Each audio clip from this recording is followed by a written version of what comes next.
Tease, I was trying to hurt Duck. We weren't trying to hurt anyone. But a lie is a lie. If you tell them, it becomes a habit. Did the other engines find out the truth? That story will have to wait. Are you mad at us, Mr. Conductor? No, I'm not mad at you, but I want to be proud of you. And I want you to remember the 3 do's. Do stand up straight. Do tell the truth. And what's the 3rd? Do not ever, ever sit on top of me. It's a very uncomfortable thing to do.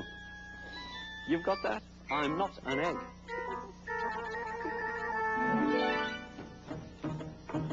Now, where could Stacy Jones have gone to? I can't find her anywhere. Oh, I hope she hasn't left already. Oh, Schemer!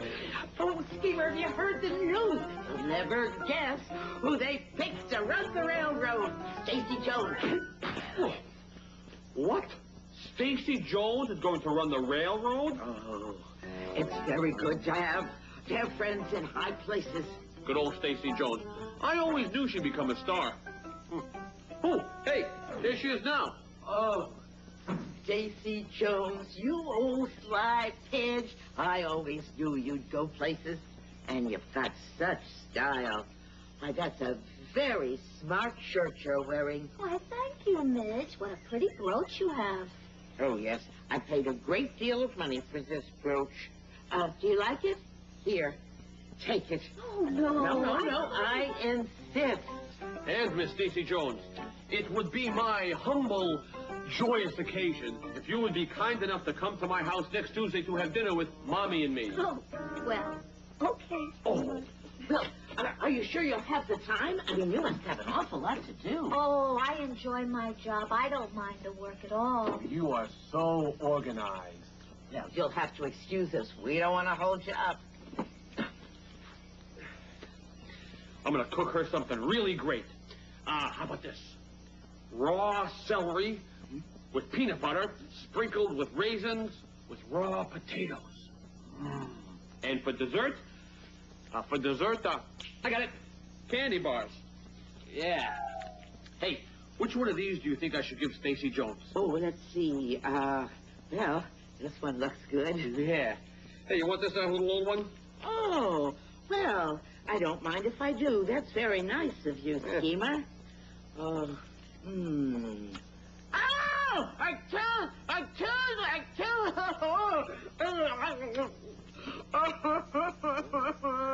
My kid. We have something to tell you. We lied before. They're not going to build another huge building here. And they're not going to make Aunt Stacy head of the railroad. What?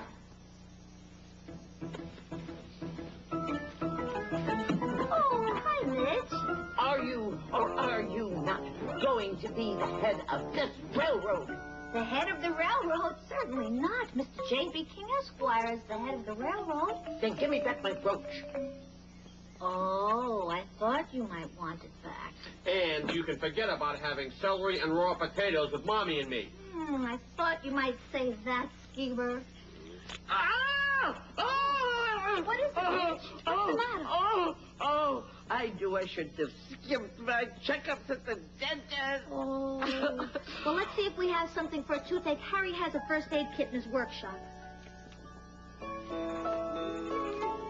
Harry, how are you at fixing a toothache? Toothache? Yes. Let me see. I got some ice here in this cooler.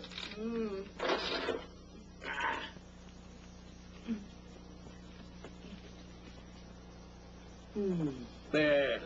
How's that? Harry, now she can't talk. That should hold you till you get to your dentist. Where is your dentist? Doodle Haven. Doodlehaven. Wow, that's far. Doodlehaven's a way down the line. You got any ideas? A train would get her there in a hurry. If a train was stopping here. Well, then we're just going to have to get a train to stop here. The railroad's not gonna like it. Mitch Smoot would sure appreciate it. I'll call the switchman.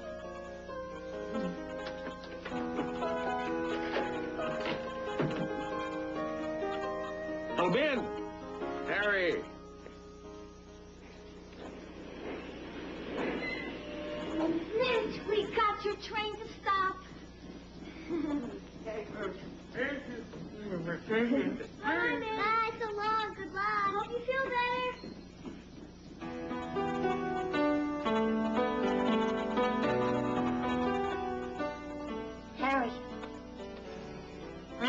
much we want the trains to stop here. We did get an order from headquarters. You think we're going to get in trouble for stopping that train? They can't take any more trains away from us. We don't have any. That's true. What? Look, there's Mr. Conductor. Let's give him his badge. This is for you, Mr. Conductor. We made it ourselves to cheer everyone up. Oh, splendid. I like badges. I saw you apologize before to Midge Smoot, and I'm proud of you. And one good turn deserves another. And so, I'm going to tell you the rest of the story about Duck and Diesel.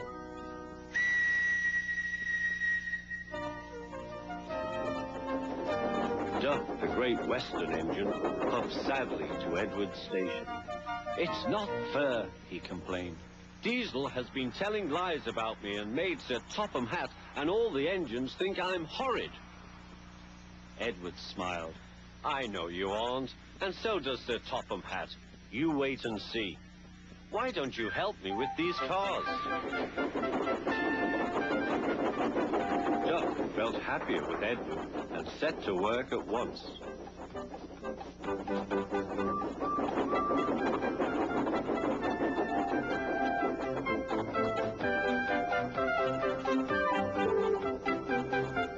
The cars were silly, heavy, and noisy. The two engines had to work hard, pushing and pulling all afternoon.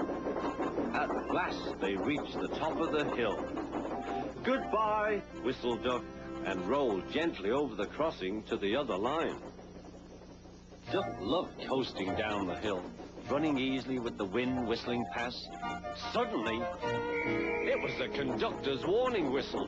"Hurrah, hurrah, hurrah," laughed the cars.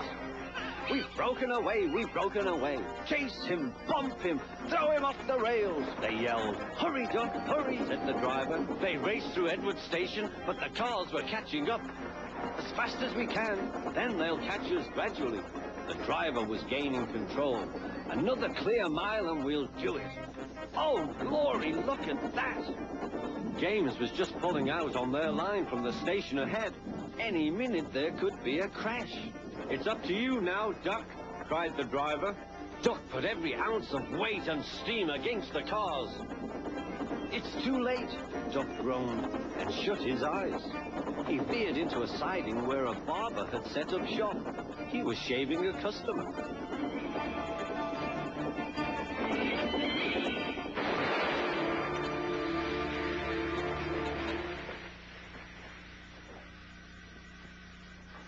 The silly cars had knocked their conductor off his van and left him far behind after he had whistled a warning. But the cars didn't care. They were feeling very pleased with themselves. "Beg pardon, sir," gasped Duck. "Excuse my intrusion." "No, I won't," said the barber. "You frightened my customers. I'll teach you." And he lathered Duck's face all over. Poor Duck. Thomas was helping to pull the cars away when Sir Topham Hatt arrived. "I do not like engines popping through my walls," fumed the barber. "I appreciate your feelings," said Sir Topham Hatt, "but you must know that this engine and his crew have prevented a serious accident." "It was a very close, shave."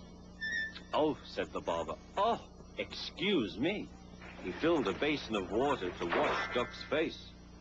"I'm sorry. I didn't know you were being a brave engine." "That's all right, sir. I didn't know that either." "You were very brave indeed," said Sir Topham Hatt. "I'm proud of you." Sir Topham Hatt watched the rescue operations. Then he had more news for Duck. "And when you are properly washed and mended, you are coming home." "Home, sir? Do you mean the yard?" "Of course. But, sir, they don't like me. They like Diesel." "Not now. I never believed Diesel, so I sent him packing. The engines are sorry and want you back."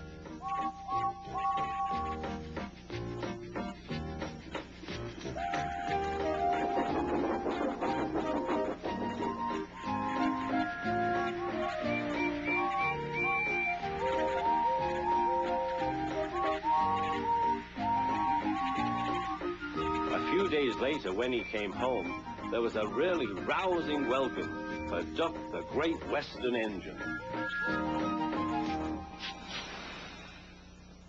Like Duck, if you try and do what's right, things usually work out for you.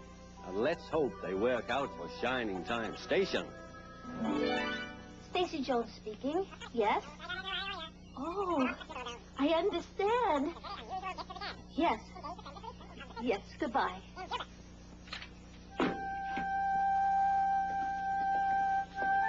Well, what is it? Well, What'd they say? they said we had no right to stop that train. What we did was against the rules. But everyone in Doolhaven is talking about us, saying how wonderful we are. We did a good deed. That Miss, I knew she'd get the word out. Called up J.B. King Esquire, superintendent of the railroad, and persuaded him to give us some of our trains back. Trains. They're going to be running trains again. Oh, well. There goes the old health club idea. Probably just as well anyway. Well, looks like I'll have to keep this old jukebox in action. Did you get that? We stay! Yeah! That's worth singing about!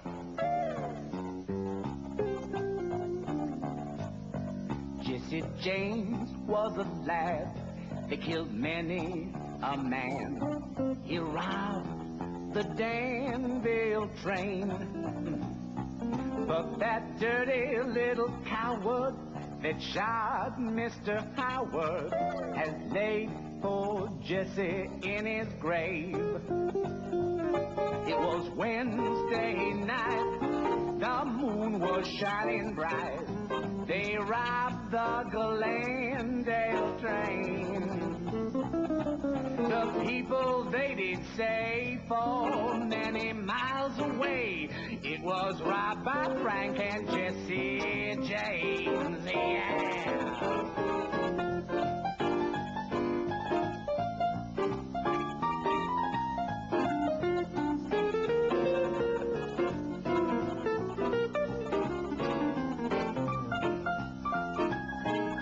Hey, what gives here? Why is this thing playing again, huh? Hey! Jesse was a man, a friend to the poor. He would never see a man suffer pain. No, no. And with his brother Frank, he robbed this Chicago bank and stopped the Glendale train. Oh, Harry, Shining Time Station is back.